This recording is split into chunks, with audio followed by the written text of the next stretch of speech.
안녕하세요. Would you pray for my country part 2를 맡고 있는 김재입니다. 오늘 함께 알아보며 기도할 나라는 러시아입니다. 러시아에 대한 키워드 몇 가지를 나누며 시작하도록 하겠습니다. 첫 번째 키워드는 가장 큰 나라입니다. 러시아는 약 1700만 평방킬로미터의 크기로 지구 육지 면적의 9분의 1을 차지하고 있습니다. 이는 미국의 1.8배의 크기이며 아시아와 유럽 두 대륙에 걸칠 만큼 큰 면적을 갖고 있는 나라입니다. 두 번째 키워드는 남녀 비율입니다. 러시아의 인구는 약 1억 4,600만으로 세계 9위를 차지하고 있습니다.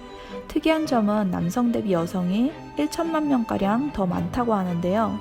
이는 세계 2차 대전의 여파라고 추측하고 있습니다. 세 번째는 시베리아입니다. 시베리아는 러시아 전 국토의 4분의 3을 차지하고 있으며 이는 지구상 육지 면적의 10분의 1의 크기라고 합니다. 최대 섭씨 마이너스 70도까지 내려가는 극한의 날씨 때문에 인구 밀도는 세계에서 가장 낮은 지역 중 하나라고 하네요. 하지만 오일 강대국인 러시아의 오일 70% 이상이 시베리아 지역에서 축출되고 있다고 합니다. 키워드 네 번째는 유명 작가입니다. 러시아 하면 죄와 벌 그리고 전쟁과 평화를 쓴 도스토옙스키와 톨스토이를 빼놓을 수 없는데요. 두 사람 모두 크리스찬이었고 자신들의 신앙과 신념을 작품 속에 실었다고 합니다. 그 외의 키워드들은 인류 최초의 인공위성 스펀닉, 현대 미술의 아버지 칸딘스키, 그리고 아케이드 퍼즐 게임의 근간이라 할 수 있는 테트리스 등이 있습니다. 솔직히 영상에 배경음악으로 멋있게 테트리스를 깔고 싶었지만 혹시 모를 저작권 문제를 피하기 위해 빨리 포기했습니다. 그럼 이제 역사를 조금 훑어보도록 하겠습니다. 러시아는 처음부터 지금의 방대한 영토를 소유한 나라는 아니었습니다. 역사의 시작은 동유럽 지역에서부터였는데요. 고대부터 그곳엔 지금의 러시아인들을 이루는 동슬라브인들이 살고 있었다고 합니다. 이곳에 복음이 들어간 시기는 상당히 이른데요. 기원 후 1세기경 예수님의 12사도 중 하나인 안드레에 의해 동슬라브인들에게 복음이 전파되었다고 합니다.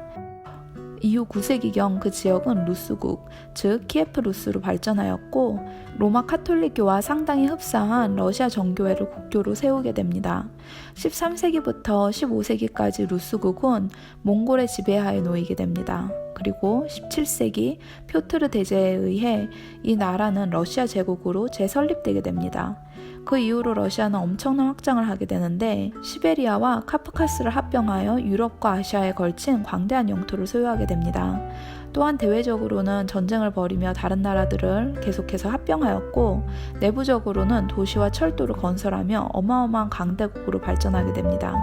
그러나 이러한 러시아 제국도 1917년 러시아 혁명으로 멸망하고 블라디미르 레닌이 지도하는 세계 최초의 공산주의 국가 소비에트 연방 즉 소련이 수립됩니다. 그리고 곧 다른 나라들이 소련에 편입하여 세계 2차 대전 이후에는 15개의 소비에트 사회주의 공화국 연방이 구성되게 됩니다. 이 당시 러시아 정교회는 박해를 받기 시작합니다. 결국 공산주의의 정권 아래에서 살아남기 위해 종교적 신념을 타협하며 정부의 순종적인 태도를 취하게 되는데 이로 인해 많은 기독교 신도들의 비난을 받았다고 합니다. 세계 2차 대전에서 소련은 승전국의 일원이 되기는 하지만 이 전쟁으로 약 1700만 명의 사상자를 내게 되는데 이는 당시 소련 인구의 15%를 차지하는 어마어마한 숫자였다고 합니다. 어찌됐든 2차 대전이 끝난 후에 소련은 초강대국으로 성장하여 미국과 냉전을 펼치지만 얼마 지나지 않아 소련은 다른 국가들로부터 고립되며 경제적으로도 침체기를 맞게 됩니다. 훗날 러시아의 초대 대통령이 되는 고르바초프가 1985년에 공산당 서기장에 취임하며 냉전을 종결시켰고 공산주의 체제의 정치적 부조리를 척결하며 개혁을 시도하게 됩니다. 공산주의 시절 박해를 받던 러시아 정교회도 이 시기쯤 고르바초프에 의해 종교의 자유를 얻게 됩니다. 1991년 공산주의와 함께 소련은 붕괴되고 소련의 지배하에 있던 국가들은 독립을 하게 됩니다. 소련의 붕괴 후 이 나라는 다시 러시아라는 이름을 도입하여 러시아 공화국이 되어 오늘날에 이르게 됩니다. 러시아는 아직까지도 많은 정치적, 사회적 혼돈을 겪고 있습니다. 공산주의가 붕괴한 지 30년이 되어가는데 많은 기성세대들은 아직도 공산주의 시절을 그리워하며 그 사상을 지지하고 있다고 합니다. 또한 많은 이들이 소망을 잃고 가난 속에 힘겨운 삶을 살아가고 있습니다. 2020년 현재 전 인구의 14%에 달하는 2천만의 러시아인들이 한 달에 200불도 안 되는 월급으로 살아가는 빈곤층에 속해 있다고 합니다. 인구는 매년 50만 명씩 줄고 있는 상황이라고 합니다. 러시아는 낮은 출산율과 높은 낙태율로 잘 알려져 있기도 합니다.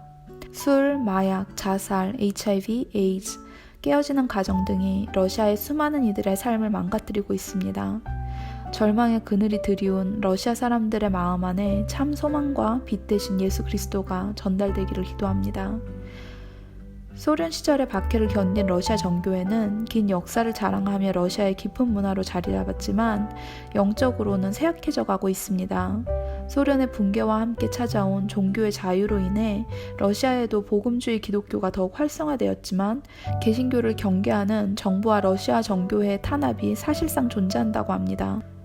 러시아 안에 기독교의 성장과 교회들 간의 화합, 그리고 새로운 교회들의 개척과 사역자들을 위해 함께 기도하기 원합니다.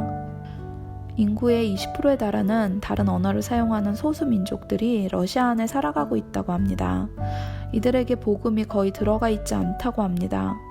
러시아의 교회들이 선교의 비전을 품고 복음을 접하지 못한 이들에게 다가갈 수 있기를 기도합니다.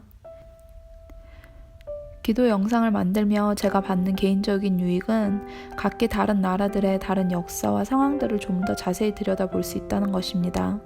그러면서 느끼는 건 각 나라의 경제적 상황과는 별개로 하나님과 멀어진 국민들의 삶에는 짙은 그림자가 드리워져 있고 그들의 마음은 끝없는 절망으로 치닫는다는 사실입니다. 어떻게 하면 잠자는 영혼들을 깨울 수 있을지, 또 어떻게 하면 아직 복음이 없는 곳에 믿음의 씨앗을 뿌릴 수 있을지 구체적인 방법들을 생각해 보게 됩니다. 돈이라도 많아서 선교지에 물질적 후원이라도 많이 할 수 있으면 좋겠다라는 생각도 잠시 해봅니다.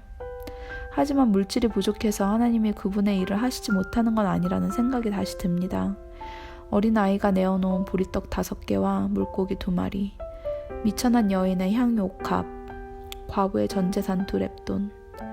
내 기준엔 아무리 보잘것없는 것이라고 해도 내가 갖고 있는 전부를 쏟아붓는 헌신과 정성을 하나님은 기다리고 계시는 게 아닐까, 하나님은 그 마음을 사용하기 원하시는 게 아닐까 하는 생각이 듭니다. 하나님의 부르심 앞에 아까워하지 않는 인생이 되기 원합니다.